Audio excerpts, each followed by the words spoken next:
Estimado estudiante, bienvenido a la lección número 3 de la materia Comunicación Asertiva. Estaremos hablando de el comunicador, características y funciones.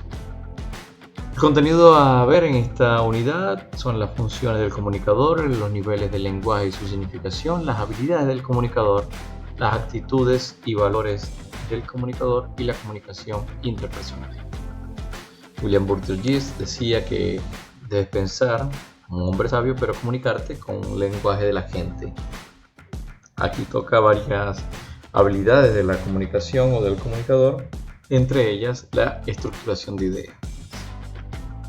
Funciones del comunicador, basada en la naturaleza social de la comunicación. Las funciones del comunicador están comprendidas por la función lingüística, la función simbólica, la social, la organizativa y la cultural. En la función lingüística, el o la que comunica lleva un mensaje y tiene un estilo propio, el cual hace que quien recibe el mensaje pueda ser persuadido, informado, entretenido. Bien, en la función social, en la cual vamos a encontrar diversos roles dentro del sistema que van a jerarquizar la forma de cómo se comunican las personas, va a llevar también a estar intrínsecamente relacionada con la función organizativa que veremos posteriormente. Dentro de esta función social existe lo que es el ámbito religioso, que tiene un lenguaje propio, un lenguaje común y que lleva a la persona a encontrarse, en este caso, con la trascendencia, para los que somos creyentes, con Dios. En el ámbito político, dentro de la función social, quien lleva el mensaje pretende persuadir, convencer a las personas acerca de cuestionamientos propios del partido o del proyecto del país y hacer actuar a la ciudadanía.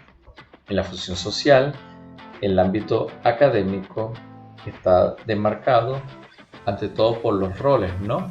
Por un lado está el docente y por lo otro los estudiantes. En este ámbito académico hay un lenguaje técnico, un lenguaje propio y su función es la educación. En el ámbito familiar, dentro de la función social, hay modos, formas que se establecen dentro de la micro sociedad que es una familia. Ahora, la función en el mensaje, en la comunicación de este ámbito es la educación, la preservación de las personas, el cuidado y la transmisión de tradiciones, costumbres dentro del seno familiar. En la función simbólica, los signos expresan emociones, sentimientos, situaciones. Estos signos son acordados dentro de una sociedad.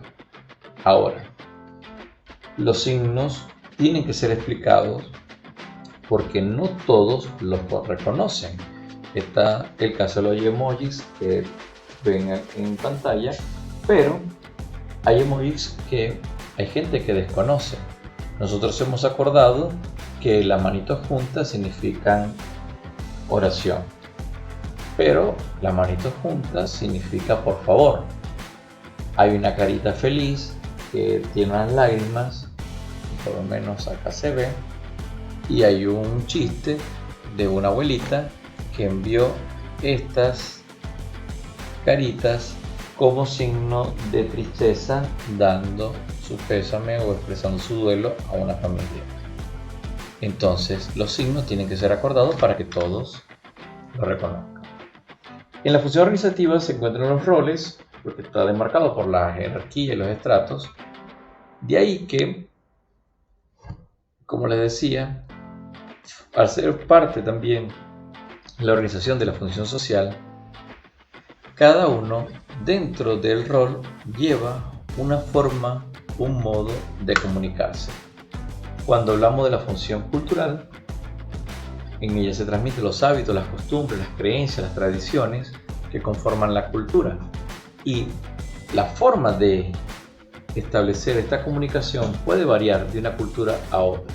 En el caso de los japoneses, un signo de respeto, de admiración, es saludarse como vemos en pantalla. Pero si una persona desconoce esto y se acerca con un apretón de manos o con un abrazo, puede ser tomado como una falta de respeto. Entonces, ese lenguaje, que es el lenguaje corporal, rompe con un hábito, con una costumbre y atenta contra creencias y valores. Los niveles del lenguaje y la significación. Los niveles van a tener que ver con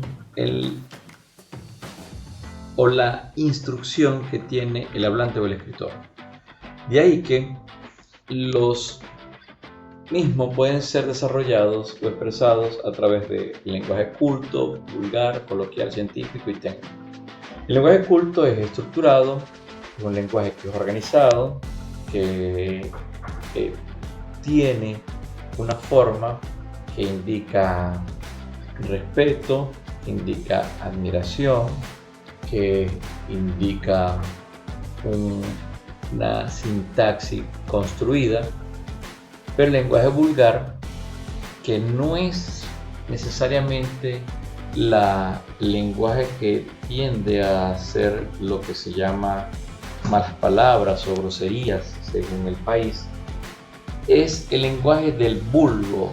Vulgo en latín tiene que ver con el pueblo, ¿no? Entonces es el lenguaje que hablan entre las personas que tienen un poco nivel de educación y que es muy distendido, que en su momento también tiene un poco de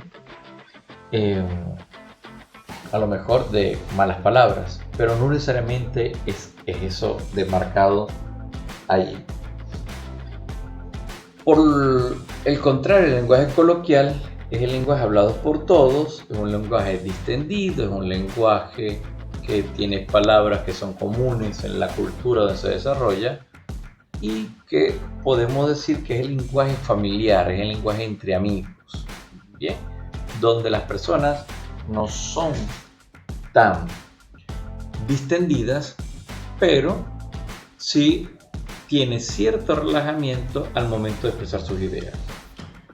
El lenguaje más estructurado de todo entonces va a ser el científico, técnico, académico, porque tiene palabras comunes, jergas que dan vueltas sobre sí mismos y que son entendidos solamente por las personas que pertenecen a esa área. De ahí que cuando nos hablan en lenguaje médico, los médicos tienen que hacer cierta explicación para que nosotros tengamos acceso al contenido, el meollo del asunto, de los conceptos que ellos quieren expresarnos.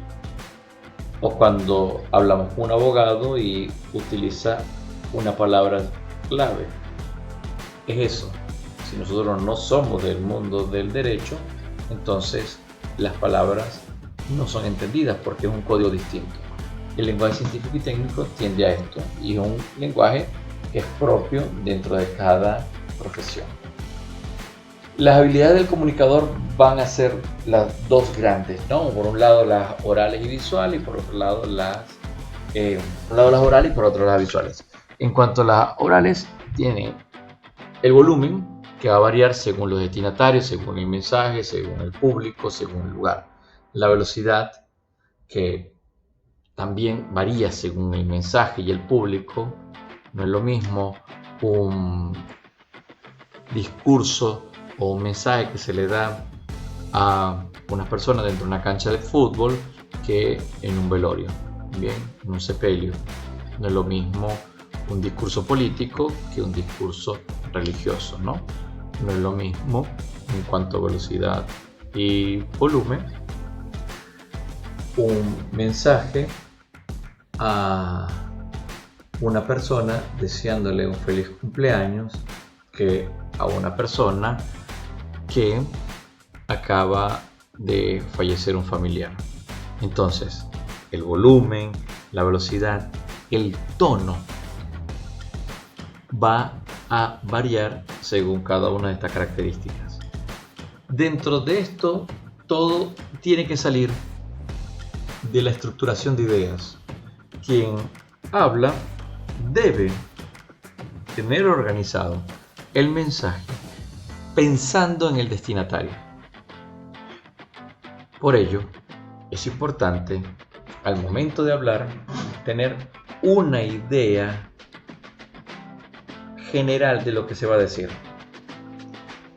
Si es un discurso, prepararlo con anterioridad. Si es pedir un aumento de sueldo, es tener también preparado un discurso en la mente. Bien, y así por el estilo. En la habilidad visual están todo lo que tienen.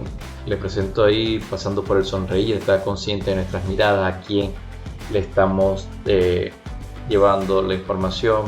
Hay un consejo que hay que mirar 2-3 personas clave entre el público que nos devuelvan la mirada y que nos generen confianza.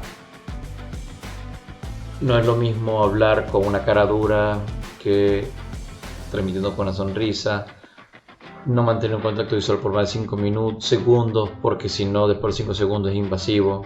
Bien, hay que transmitir energía, definir nuestro estilo, no copiar estilos de otras personas. Movernos, pero no exagerar en los movimientos, porque ya se crea un personaje distinto al que somos.